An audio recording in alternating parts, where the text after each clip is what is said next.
तो पुण्यात्माओं वो सुख सतलोक में है, परमात्मा सतपुरुष है, वो कबीर देव है, वो सतलोक में है। जब हम उसके राज्य में पहुंच जाएंगे फिर हमारी मृत्यु और बुढ़ापा नहीं होगा। वहां जाएंगे कैसे, वो विधि आपको कल के सत्संग में बता दी थी विस्तार से, कि नाम जाप से हम भक्ति की कमाई इकट्ठी करेंगे। जब हम सतलोक से आए थे, हमारी बैटरी फुल चार्ज थी, हमारे बहुत ज्यादा पुण्य हमारे साथ थे। अब हम अपनी गलती से इस काल के साथ आगे लटक गए, इस पर आसक्त हो गए, और अब यहां हम रह रहे हैं इसके लोक में, तो हम उस अपनी पुण्य कमाई को बर्बाद कर चुके हैं। इसका ये रेस्टोरेंट है। अब जैसे ऊपर स्वर्ग बना रखे इसने, इस काल भगवान ने, वो स्वर्ग क्या है, स्वर्ग इज ए रेस्टोरेंट।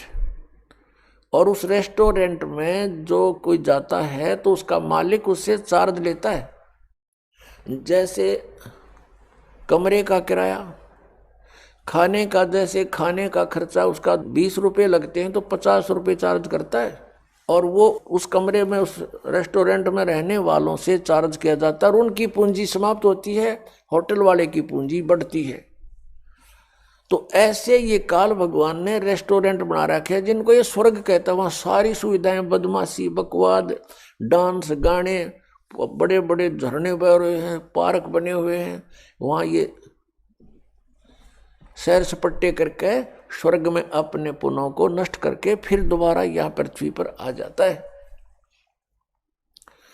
तो पहले इसने हमको ऊपर रखा अपने महास्वर्ग में, जिसको ब्रह्मलोक कहते हैं, और ये स्वयं गुप्त रहता है। उसने वहाँ ब्रह्मलोक में एक इंद्र का लोक, एक महा इंद्र का लोक, और महा इंद्र के लोक में इसने ऊपर बना रखे फिर नकली सतलोक, यानी सच्चे सतलोक की, रियल सतलोक की डुप्लीकेट नकल बना कर यहाँ स्थापित कर दिए कि कल को इनको कोई बताने आ भी जावे सतलोक वाला, कोई परमात्मा या उसका कोई भेजा हुआ दूत, तो ये भ्रमित रहे कि यहाँ है सतलोक, इसी में धक्के खाते रहे।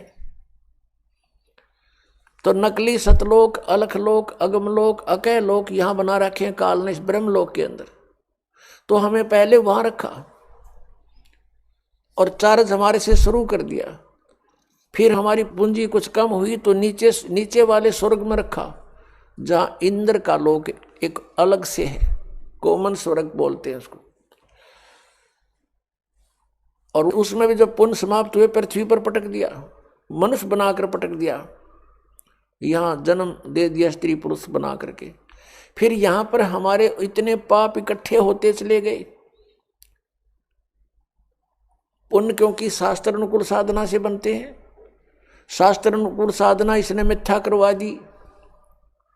जब तक हमारे पूर्व जन्म के पुण्य रहते हैं तो हम जो साधनाएं किसी से भी सुनाते हैं उसको करते रहते हैं, और वो हमें लाभ हो रहा है पूर्व जन्म के संस्कारों से। हम सोच रहे इन साधनाओं से हमें पुण्य लाभ हो रहा है, तो इस भ्रम के अंदर हम अपने सतयुग, त्रेता, द्वापर में ये सब पुण्यों का नाश कर देते हैं।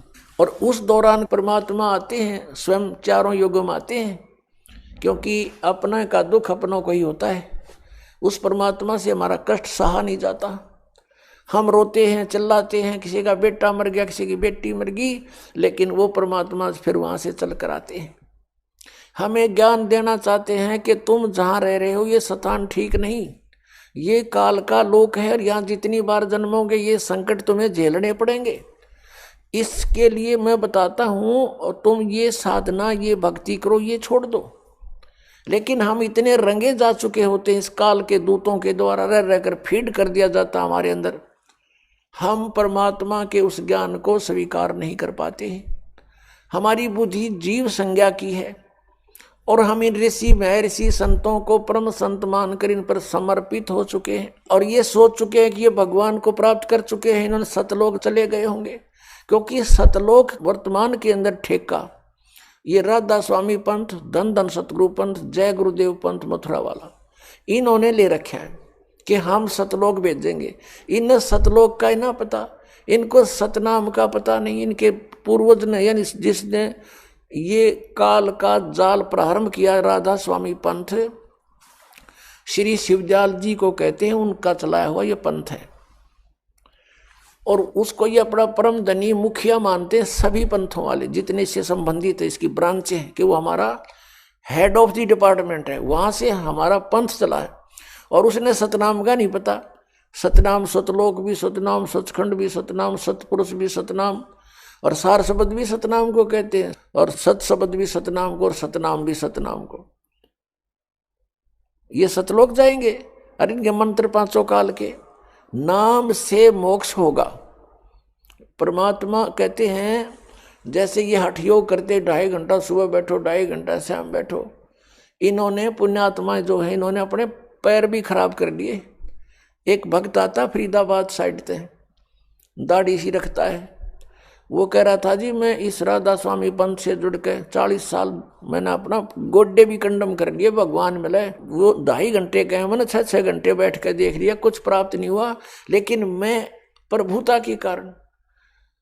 और मुझे पूछते कि आपने तो 40 वर्ष हो गए साधना करते, कुछ दिखा होगा? कहाँ सब कुछ दिखता है मुझे। और दिखा, मैंने खक नहीं था, मैं झूठ बोला करता था अपनी प्रभुता बनाए रखने के लिए। कहा मुझे सब कुछ दिखता है, ऊपर के मंडल दिखते हैं, सतनाम दिखाई देता है, सतनाम के अंदर नो सतलोक में फलान। अभी न सतनाम का पता नहीं, ने बोला सतनाम का मुझे अब पता चला सतनाम क्या चीज है। और मैं मूर्ख बना रहा था वहाँ आसपास के व्यक्तियों को। तो पुण्यात्माओं, ये जो सतलोक की महिमा गाते हैं, इनको सतनाम सतलोक का पता नहीं। अब परमात्मा कहते हैं कि कलयुग में जीवन थोड़ा है, भाई कर ले बेग संभार, योग साधना बने नहीं केवल नाम आधार। अब जैसे सतयुग के अंदर लाखों वर्ष की आयु थी जीव की, और फिर त्रेता में लास्ट में 10,000 वर्ष की आयु रह जाती है, और द्वापर के अंत में 1000 वर्ष की आयु रह जाती है, और कलयुग के लास्ट में 20 वर्ष की आयु इस मनुष्य की रह जाएगी। तो लाखों वर्ष बैठ के वो हठ योग करें जाते, सबकी समाधियां ऊपर जाती थी। समाधि क्या चीज है? जैसे कल आपको दिखाया था, रात्रि के समय जय गुरुदेव पंथ के मुखिया श्री तुलसीदास साहेब मथुरा वाले का अनुभव। वो कहीं बताता है मुझे रास्ते में रामकृष्ण दिखाई दिए, फिर कहता है मुझे वहाँ उनके कहते हैं सीन दिखाई देते हैं, वृक्षों में आदमी, और वृक्ष नाच, आदमी उनका लटक रहे, व्यक्ति लटक रहे हैं और वृक्ष नाच रहे। ये मूर्ख बना रहा काल इनको। तो फिर ये कहता है श्री राम श्री कृष्ण की झांकी देखी, नज़ारा देखा, उनकी सवारी निकली मैंने देखी साधना में। फिर इन्होंने क्या देखा कि वहाँ सतपुरुष एक स्त्री के साथ बैठा हुआ, यो काल बैठा है दुर्गा के साथ में, दूर से दिखाई दे दिया इसने किसी रूप में। इंद्र भी अपनी पत्नी के साथ, सची के साथ रहता है स्वर्गलोक में, तो इसने वो ज्ञान है ही नहीं, इसी को देख लिया परमात्मा है, सतपुरुष है। अब क्या है कि जैसे सतयुग के अंदर साधक साधनाएं करते थे, उनके सबत शरीर होते थे और माइंड सेट होता था, पूर्व संस्कार अच्छे होते थे, कोई काम नहीं होता था विशेष। जैसे सतयुग में सभी हरा भरा होता है पूरा पृथ्वी, और बहुत सुंदर मेवा फल, और जैसे आपने देखा होगा सामक एक घास होता है जिसके बहुत बाजरे जैसे दाने लगते हैं, और इस तरह के गेहूं वगैरह ये अपने आप उगे रहते हैं। उनको काटो समय आने पर और अपना पछोड़ो और खाओ, फल खाओ, काम कोई नहीं, लेकिन वो भगवान की भक्ति अवश्य करते हैं। अब जैसा भी उनको ज्ञान होता है ऋषि महर्षि या आस पास से, तो उसी तरह वो बैठ जाते, बैठकर उनके अंदर कोई ना कोई चैनल ऑन हो जाता उनका। जैसे हमारे शरीर में ये कमल बने हैं, मूल कमल में गणेश जी का वासा है, उससे ऊपर स्वाद कमल है जिसको अधिष्ठान चक्र बोलते हैं, तो उसमें सावित्री और ब्रह्मा जी का चैनल है वो, यानी चैनल क्या होते हैं, टीवी में चैनल होते हैं। ओरिजिनल कार्यक्रम तो उनके कहीं पर भी वो लाइव दिखा रहे हैं तो कहीं और हो रहा है, दिख रहा है टीवी में, और दिखता उसी को जो उसका चैनल ऑन हो जा उस कार्यक्रम का, तो वो कार्यक्रम हो रहा है कहीं और दिख रहा है टीवी में। तो ऐसे ही ये ऊपर नज़ारे हो रहे हैं कहीं और दिखते हैं इस शरीर के अंदर, और दिखते केवल ये ब्रह्मांड के ही है, सतलोक के इसमें नहीं दिखते, क्योंकि अंड और पिंड के पार स्वदेश हमारा है। तो ये क्या करते थे, इनको अंदर समाधिस्थ हो जाते थे, कोई चैनल ऑन हो जाता है इनकी पूर्व की भक्ति से, और फिर उसमें वो देखते हुए नज़ारे, कोई जैसे झरने दिख रहे हैं, कहीं पर कोई सवारी आ रही है, कोई किसी की, ये काल उनको मूर्ख बनाने के लिए एक बाजीगरी शुरू कर देता है। अपने आत्माओं जैसे सिनेमा देखने जाया करते, पहले फिल्म देखने, अपने पल्ले से पैसे लगाते और 3 घंटे ऐसे जाते जैसे 3 मिनट चली गई हूं, और फिल्म समाप्त होते ठगे से रह जाते, जैसे तो और चलनी चाहिए थी, थोड़ा सा समय हुआ, और 3 घंटे वो बैठ के दिखाओ भक्ति में, कति नहीं बैठा था, 100 बार इधर देखेंगे, 100 बार इधर, वहां चले। और तो ये समाधिस्थ न्यों होया करते थे, काली ने मूर्ख बना रहा था। अब ये मन जो है ये टिकने नहीं देता जीव को। अब इसके वहां समाधिस्थ होकर ये कई वर्षों तक बैठे रहते थे। इसका कारण ये था कि मन को बाहर की अपेक्षा अंदर के नज़ारे बाहर से अच्छे दिखने लग जाते, तो ये उनमें लीन होता, उधर पहुंचा, वहां चला और खाए जा धक्के, इतने समय पूरा हो जाए इसके जीवन का, और वो हठ योग करने से सिद्धियां आ जाती हैं। परमात्मा के नाम से जो भी व्यक्ति कोई क्रिया करता है उससे उसके अंदर सिद्धियां आ जाती हैं। मोक्ष मार्ग नहीं है वो। उन सिद्धियों के आधार से इन्होंने किसी को हानि कर दी, किसी को लाभ दे दिया, अपनी कमाई नष्ट कर दी, इससे ये महर्षि प्रसिद्ध हो गए। किसी का भविष्य की बातें बता दी कि तेरा ऐसा होएगा, तो लोग उनको पूजने लगे। अरे उसने के किला तोड़ दिया, न्यू बता दिया तेरा छोरा मरेगा, लड़का मरेगा, वो पहले और चिंता शुरू कर दी, और फिर समाधान बताओगे, ये कर दो वो कर दो, और फिर उसकी मृत्यु तो होनी डेफिनेट है, क्योंकि उनके पास वो मार्ग नहीं जिससे उसकी आयु बढ़ जाए, जो इस दास के पास परमात्मा ने दे रखी है।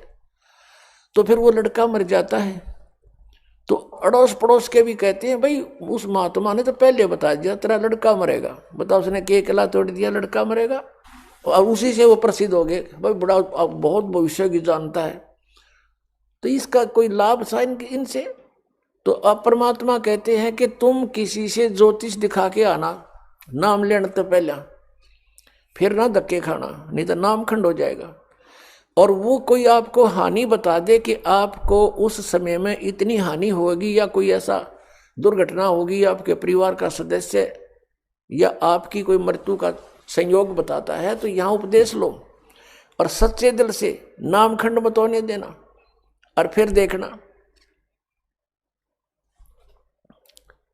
एक भक्त ऐसे ही चिंतित था, उपदेश लिया, और उसका ज्योतिषी वाला बताता था देखो तेरी ये आयु की वो है रेखा, यहां से कटी हुई है, इससे आगे कोई आयु नहीं है। उसने 2-3 को दिखा, उन्होंने सही ऐसे ही बताया, वो बहुत चिंतित, उपदेश लिया, भक्ति करता रहा डर के, क्योंकि जिसने मौत दिखाई देती है वो भक्ति डट के करता है, बकवाद छोड़ देता है। कुछ दिनों में क्या देखा, उसकी रेखा ही बढ़ गई, और फिर वो गया उनके पास दोबारा, उसकी जो आयु बताई थी उसके बाद फिर वो गया वैसे, उसने ये कहने के लिए कि तुम तो झूठ बोल रहे थे, उसने जन्म पत्री भी बनवा रखी थी। तब वो देखने वालों ने दोबारा कहने लगा तेरा हाथ दिखा, अग्नाम नहीं दिखाया करते हाथ, बकवास करते हो तुम। वह जन्म पत्री उनका एक विशेष पुरोहित था उसके पास रखी थी, उसने पढ़ कर देखी कि कितनी उम्र होगी तेरी, कि मेरी 30 वर्ष, और तुझे तो 25 वर्ष में मर जाना चाहिए था। तो वो भक्त बोला तू मरे, हम नहीं मरे, तू मरेगा निकम्मे, राजा तो भी नाम ले लेके किला तोड़ दिया, तेने बता दिया 25 साल की उम्र में मरूंगा, तेरे पास समाधान तो था नहीं। तो इस प्रकार ये ऋषि महर्षि प्रसिद्ध हो गए। और ये काल का जाल है। तो ये जो साधनाएं परमात्मा बताते हैं कि अब स्पष्ट कर दिया प्रभु ने कि कलयुग में जीवन थोड़ा है और कर ले वेग संभार, वेग माने शीघ्रता से, और योग साधना इबतरी बने नहीं केवल नाम आधार। जैसे तुलसी साहब जी हुए हैं, वो जिसने रामायण लिखी है, वो भी कहते हैं कलयुग केवल नाम आधारा, सुमर सुमर नर उतरो पारा। अब कौन से राम का, कौन सा नाम? अब नाम के ऊपर बात आ जाती है कि मोक्ष मंत्र के जाप से होगा, मंत्र के जाप से हमारी भक्ति बनेगी, कमाई बनेगी, और उस भक्ति की कमाई से हम फिर दोबारा रिचार्ज होकर के सतलोक जा सकते हैं। हम जब सतलोक से आए थे हम फुल चार्ज थे, यानी हमारे पास हमारे बैग भरे थे हमारी पुण्य कमाई के। इस काल ने हमें लूट लिया, और जो साधना इसने बताई हैं वो अस्थायी लाभ की है। जैसे वेदों में ओम नाम का जाप 5 यज्ञ बताई है, तो ये ओम नाम ब्रह्म का है। ओम नाम की कमाई इस महास्वर्ग में, सतलोक में नहीं, महास्वर्ग में, और इसके नकली सतलोक में, वहां हम बर्बाद कराते थे।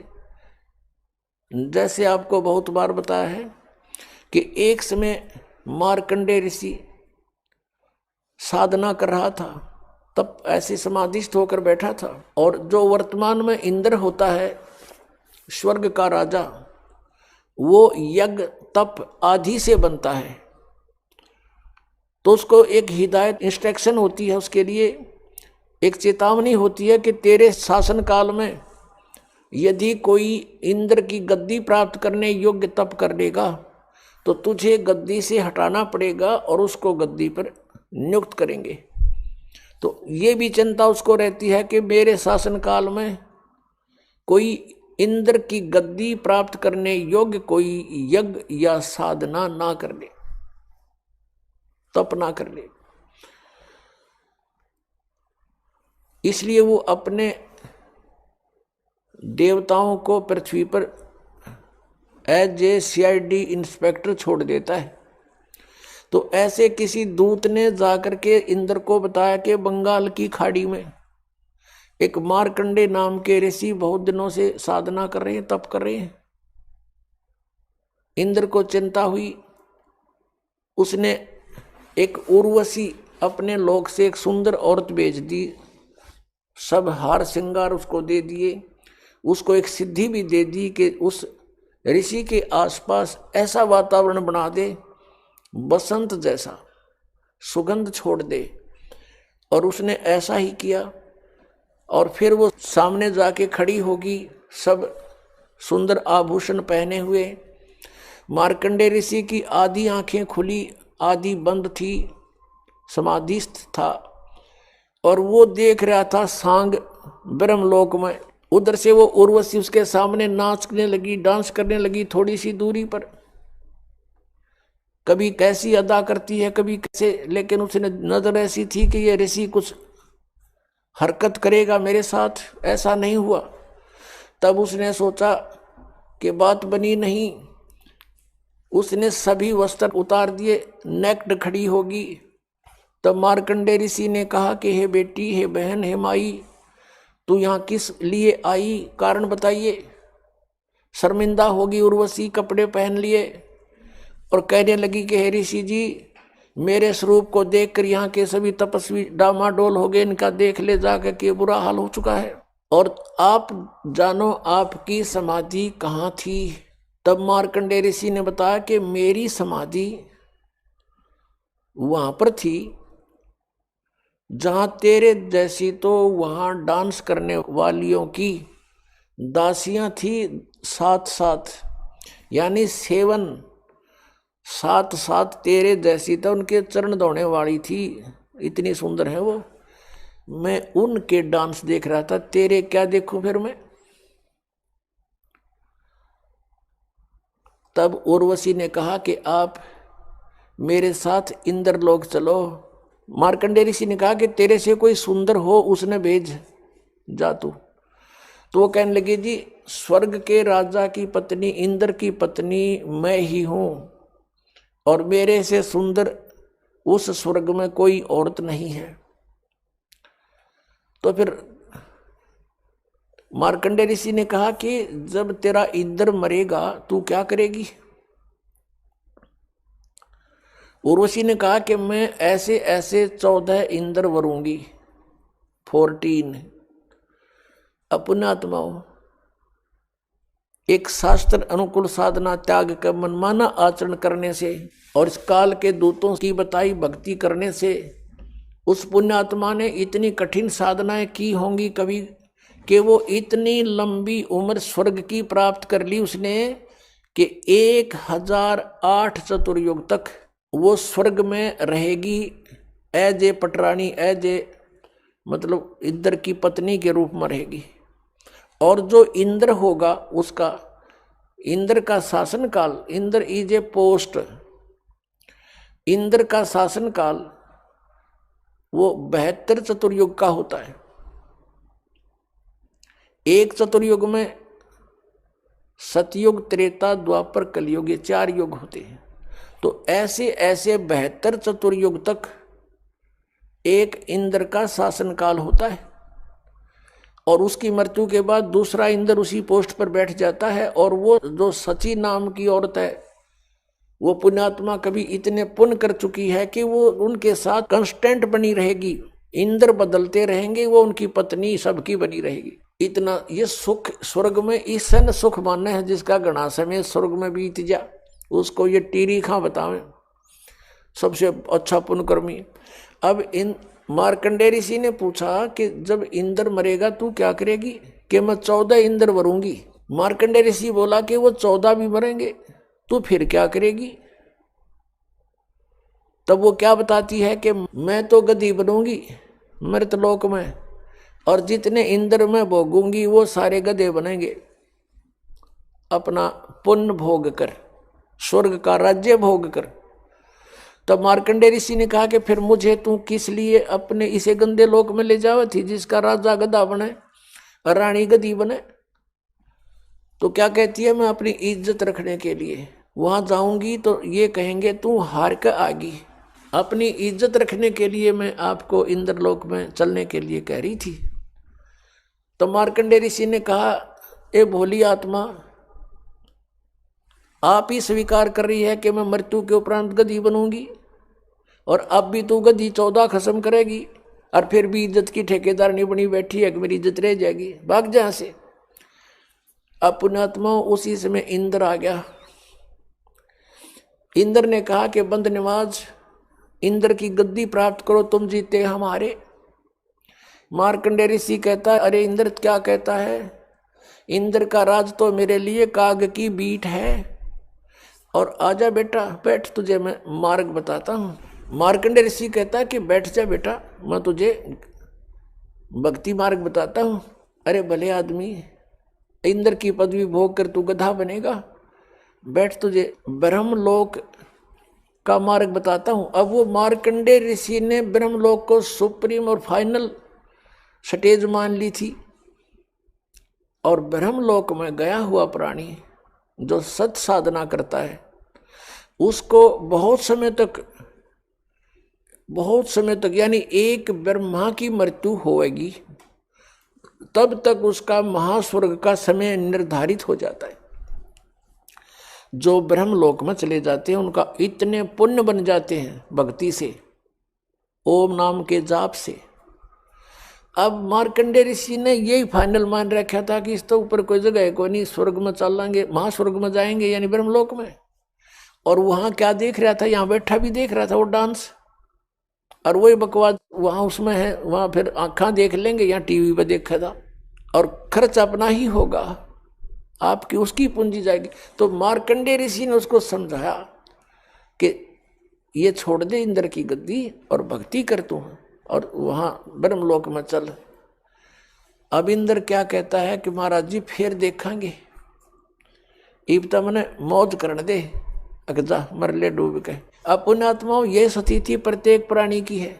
जैसे इस दास के साथ प्रारंभ ऐसे बीता, किसी मित्र को, प्यारे को, रिश्तेदार को या वैसे कोई संपर्क में आए व्यक्ति को समझाते थे कि भक्ति करो, क्योंकि जिसके पास अच्छी पोस्ट है, 2 पैसे समय पर प्रयोग करने को हैं, या किसी के पास धन है, अच्छे बिजनेस है, वो सामने गुट्टी लावे और 100 बकवादों में ध्यान उसका रहता है। तो उसे हम कहते कि भैया आप भक्ति करो, परमात्मा का नाम लो। पहले तो वो कहते किसने देखा भगवान। अब देखो पुण्यात्माओं, हमने समझना है, वो तो जैसे बोली वो बोल लेंगे, उनको ज्ञान जितना उतना ही बोलेंगे, और फिर क्या कहते हैं, देखी जाएगी जो होगी। अब किसने देखा है?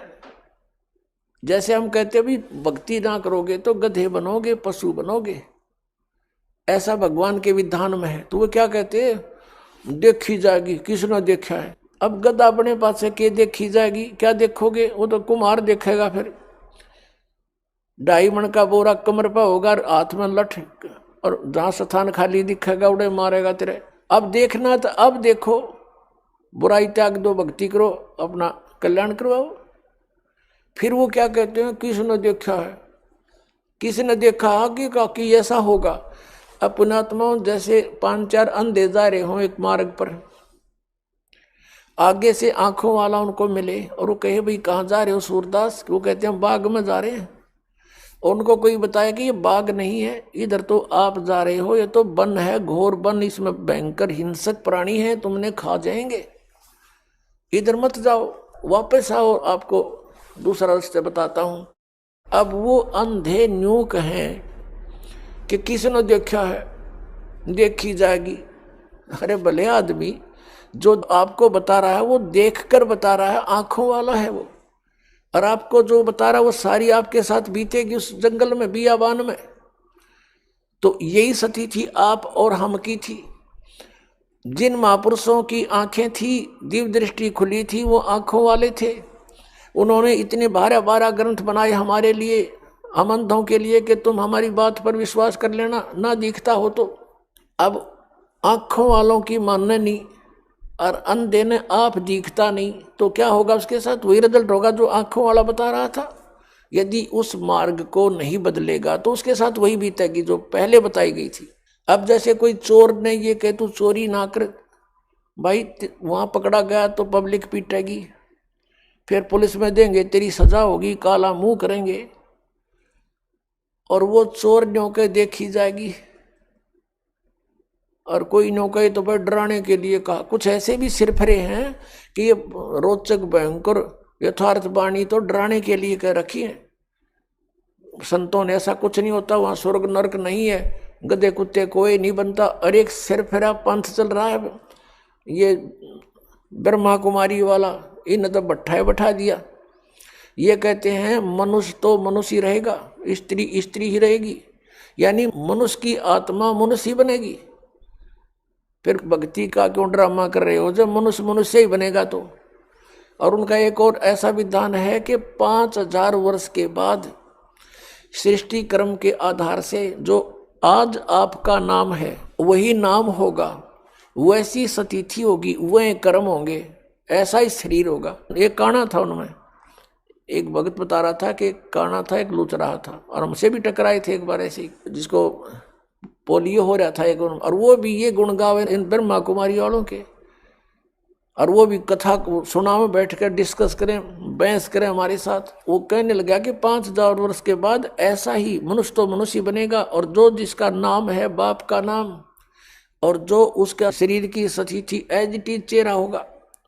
तो उस भक्त कह रहा था कि मैंने उसे कहा कि काने तू तो काना ही बनेगा 5000 वर्ष के बाद, और लंगड़े तू लंगड़ा ही बनेगा। फिर टट्टू की भक्ति कर रहे हो तुम, क्या फायदा इस भक्ति का। मान्य फिर भी नहीं, मुंह चढ़ा के चले गए, तुम तो विरोध करते हो। अरे अज्ञान का विरोध नहीं करेंगे तो और क्या करेंगे, समर्थन करेंगे इसका। ऐसा ही एक बार इस दास को मिले थे, यही स्थिति दोनों जोड़ा, उनको भी ऐसा ही कहा तो बुरा मानकर चले गए, माने नहीं, क्योंकि ऐसा सिर फिरा दिया इन्होंने, ऐसी भर दिया हमारे अंदर सारा गंद। तो जो प्रसंग चल रहा है कि हम उस परमात्मा को पाने के लिए जो प्रयत्न हमने करना है, जैसे अंधे न दिखा नहीं आँखें वाला कि वो मानता नहीं, तो फिर वही होगा जो उसके साथ बताया गया है। अब जैसे चोर चोरी करता है और उसको कोई कहता भी तेरे साथ ऐसे ऐसे बीतेगी, अब वो सच्चाई भी है और भयानक भी लाले, डर भी है, और डरेगा तो बच जाएगा। जय वो डर मानने इस बात सच्चाई है ये, और भय भी होना चाहिए इस बात का भी चोरी कर रहा हूं तो ये बीत ना जाओ मेरे साथ में, तो वो फिर गलत काम को त्याग देगा। और जो कहता देखी जाएगी तो फिर वो चोरी करेगा ही, फिर वो पकड़ा भी जाएगा एक दिन, उसकी वो सारे काम होंगे जो पहले बताए थे। ऐसे ही संतों ने जो हमें बताया है कि जो कबीर साहब कहते हैं, कबीर हरि के नाम बिना ये राजा रसब हो, मिट्टी लदे कुम्हार के घास न डाले कोई।